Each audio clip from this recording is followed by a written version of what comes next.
The Annunaki, an ancient and highly advanced race of beings, make their home on the distant planet Nibiru, which is part of our solar system. These beings have often been regarded as godlike figures by humans due to their extraordinary abilities and knowledge. However, despite their incredible powers, even the Anunnaki have faced grave challenges on their home planet. Nibiru suffers from severe environmental conditions, including a daunting issue with its ozone layer. Over the centuries, a significant crack had formed in this protective layer, a phenomenon that worsened with each passing decade.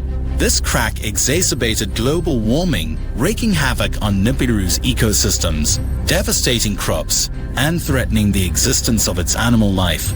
In their quest to address this dire situation, the Annunaki embarked on a scientific journey. They made a groundbreaking discovery. By dispersing minute particles of gold dust into the atmosphere, they could slow down the expansion of the ozone layer crack, and at times even partially reverse it. However, there was a significant obstacle in their path. Nibiru was lacking in mineral resources, and gold, in particular, was incredibly scarce. As scarcity grew, a harsh reality dawned upon the Annunaki. The dwindling food supplies and the growing desperation of the populace led to a revolt against their central government. Factions of rebels emerged, challenging the established order and threatening to plunge the entire planet into chaos. Among the leaders of this rebellion was Alalu, a member of Nibiru's noble lineage. Despite his aristocratic background, Alalu had strained relations with his family. He saw an opportunity to seize power by assassinating the reigning king of Nibiru, triggering a power struggle for the throne. However, the rightful heir to the throne, Prince Anu, presented an obstacle. To determine Nibiru's new ruler, a public duel was organized between Anu and Alalu, both unarmed. The battle was fierce, but in the end, Anu emerged victorious and was declared the new king of Nibiru. Alalu's fate hung in the balance as he awaited his sentence, but before judgment could be passed, he seized a spaceship and made a daring escape from Nibiru. King Anu, choosing a path of mercy, decided that Alalu's exile from their homeworld was punishment enough for his actions. With the usurper gone, Anu turned his focus to addressing the dire environmental crisis threatening Nibiru's existence. Anu understood that the only viable solution was to locate a new source of the precious gold needed to mend Nibiru's fragile ozone layer. The Annunaki embarked on numerous space expeditions to explore neighboring planets within the solar system, hoping to find gold veins. However, these endeavors yielded disappointing results, as their searches came up empty. Just as hope seemed to wane, a momentous breakthrough occurred on the third planet from the Sun, a celestial body later named Earth. This newfound world held the promise of salvation. Earth was a veritable paradise, with vast expanses of water and lush land teeming with diverse flora and fauna. Crucially, it also held abundant stores of the precious gold the Annunaki desperately sought. What astounded Nibiru's royal court was that the exiled Alalu played a pivotal role in this discovery. As a gesture of gratitude for his contribution, Alalu was pardoned for his past transgressions. Thus, Earth was initially named Kai, later to be recognized as our planet Earth. To establish a foothold on this newfound resource-rich world, the Annunaki selected a region known today as Mesopotamia. Here they embarked on a grand endeavor to build the magnificent city of Eridu. King Anu's eldest son, Enki, took charge of this metropolis, while Anu continued his rule on Nibiru. After 7 days of arduous labor, the Annunaki completed the construction of Eridu, and the process of gold extraction commenced. Gathering substantial quantities of gold, they shipped it back to Nibiru to repair their fragile ozone layer. Yet the process of mining gold was grueling and painful. To alleviate their labor woes, the Annunaki employed forced labor from an alien race known as the EG. These beings had been defeated and subjugated by the Annunaki in the distant past. However, despite their efforts, the EG eventually rose in rebellion against their masters, leading to a devastating conflict. In this great war between the Annunaki and the EG, the city of Eridu suffered severe damage and numerous gold mines collapsed. The EG's determination could not match the advanced technology and strength of the Annunaki, leading to their swift defeat. However, the Annunaki realized that continuing to force the EG to labor would only breed more rebellion. A novel solution was needed. Thus, the Annunaki decided to create a new race of beings capable of working and learning, but inherently weaker and smaller than the EG. Their initial attempts involved using the womb of a female primate from the Earth's forests. Employing advanced technology, they attempted to inseminate her with their essence. Yet, these experiments yielded grotesque results, giving rise to monstrous creatures like Cyclops, Gorgons, and two-headed giants. The Annunaki had to seek another method. Turning to genetic manipulation, they altered the DNA of a male primate and successfully inseminated it into the womb of an Annunaki woman. After several months of anticipation, the first human baby was born, and he was named Adamu. Though smaller than the Anunnaki, Adamu bore a striking resemblance to his creators, marking the birth of the first human. To complement Adamu, the Annunaki also created a female counterpart named Hiva to fulfill the requirements necessary for human procreation. Centuries after Adamu and Hiva's birth, humans had grown into a substantial population within the city of Eridu. These humans rapidly developed the ability to mine gold, construct homes, and cultivate crops. In recognition of their accomplishments, the Annunaki permitted humans to access the Eden, a sacred garden they had created. As time passed, the allure of human women began to attract some Anunnaki, despite strict prohibitions against relationships between the two races. Notably, Enki, the ruler of Eridu, fell in love with a human woman, leading to the birth of Arapa. Arapa proved to be a remarkable and wise individual, as he was the direct offspring of a noble Anunnaki. Unlike ordinary humans, he enjoyed a longer lifespan, although he was not immortal. As Arapa grew, he married a woman named Atiti, and together they gave birth to a new generation of humans. This generation displayed heightened intelligence, but unfortunately they also inherited the Anunnaki's desires for gold and power. This inclination led to the emergence of violent behavior among humans. Two of Arapa's eldest sons, Cain and Abel, vied for favor among the Annunaki, each striving to outdo the other. Frustrated by his brother Abel's prominence, Cain resorted to violence, murdering his sibling with a wooden club. This act marked the first instance of one human taking another's life, shocking the Anunnaki. To punish Cain, his forehead was marked with a symbol designating him as a murderer, and he was banished from Eridu, left to wander the world indefinitely, plagued by his actions. The tragic tale of Cain and Abel was not an isolated incident. As time went on, humans multiplied beyond the capacity of Eridu to provide shelter and sustenance. Food became scarce within the Eden Garden, and the Annunnaki's need for massive gold extraction diminished as Nibiru's condition improved. In response to these challenges, the Annunaki made a difficult decision. They chose to expel the humans from their sacred city and the Eden Garden, consigning them to a life in the wild fields and forests of Earth.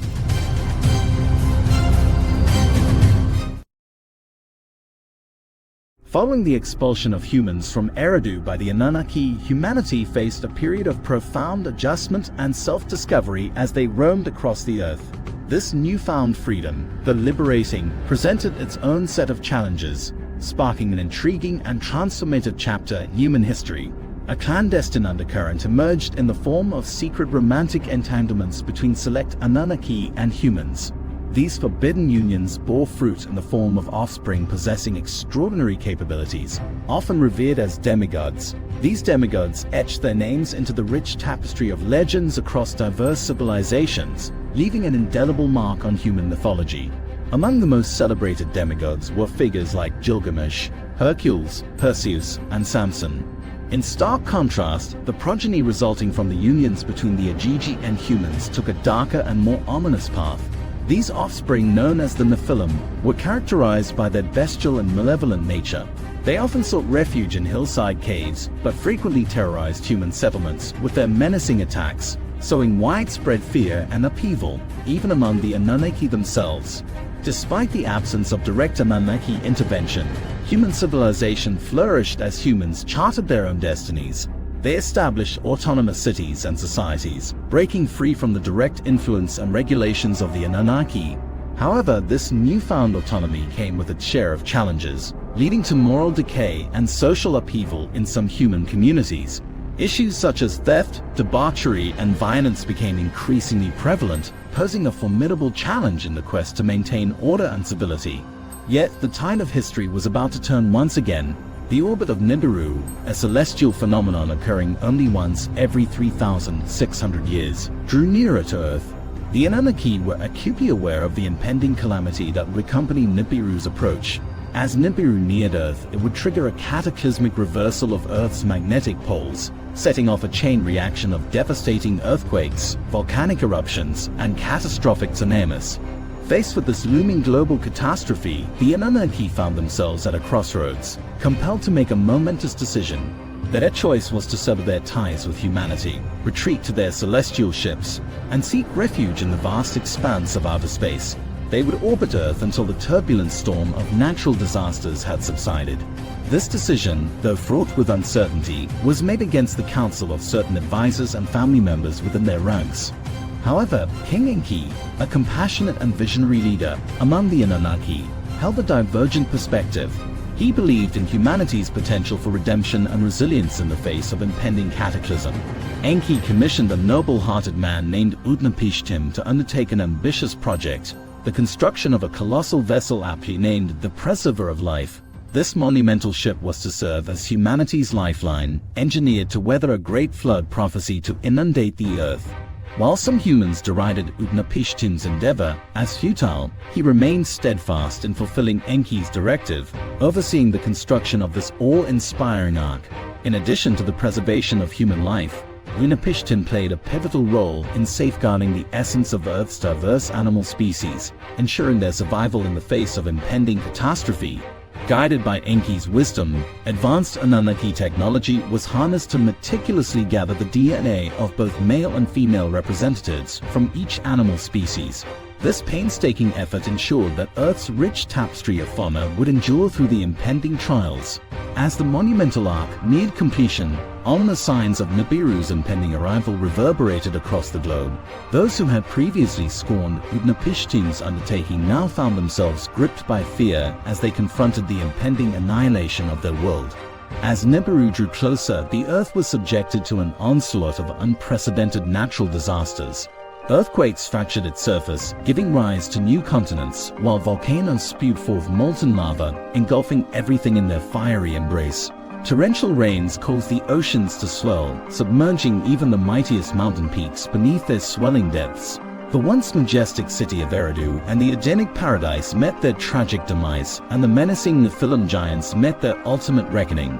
Amid this cataclysmic turmoil, Utnapishtim's ark stood resilient, navigating the tumultuous floodwaters until they gradually receded.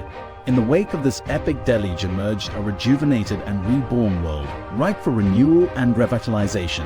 Leveraging the advanced technological prowess of the Anunnaki, life on Earth underwent a gradual process of rejuvenation. New and powerful cities began to rise from the ashes of the past, with Babylon, Hattusat, and Knossos emerging as symbols of human resilience and ingenuity.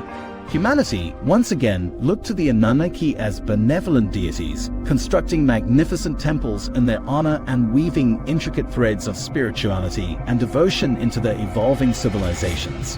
Each civilization, rooted in its unique cultural narrative, envisioned their own pantheon of deities, reflecting their interpretation of the Anunnaki's influence. Yet, despite these outward signs of reverence, a profound sense of tranquility remained elusive as tensions between King Enki and his younger brother, Enlil, simmered beneath the surface. While the Anunnaki permitted humans to appoint their own kings in their respective cities, the title of King of Kings on Earth remained firmly vested in Enki, a source of growing envy for Enlil. The rift between the two brothers deepened, fueled by Enlil's deep-seated disdain for humanity and his resentment towards Enki's intervention in their survival.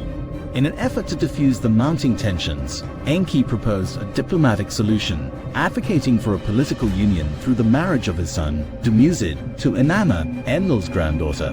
However, this overture was met with fierce opposition from Enki's eldest son, Marduk, who harbored ambitions of seizing power for himself and coveting the esteemed title of King of Kings.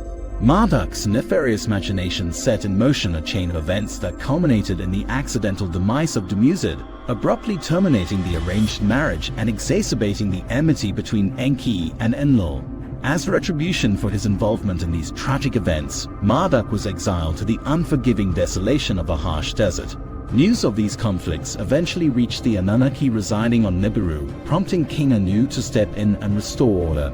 He extended a pardon to Marduk, allowing his return from exile and bringing an end to the bitter feud between Enki and Enlil. Furthermore, Anu allocated distinct territories to each of the royal Anunnaki for their governance on Earth. Enlil was entrusted with Mesopotamia, Enki with Egypt, Inanna with Persia, and Ninmah with the Sinai region. However, the pardon granted to Marduk did not encompass the rulership of a territory, leaving him discontented. Marduk boldly demanded control over Babylon, a city where he swiftly ascended as the principal deity. This audacious move ignited conflict, as Marduk openly defied Anu's authority and discreetly shared the knowledge of forging iron weapons and armor with his human subjects, amassing a formidable army.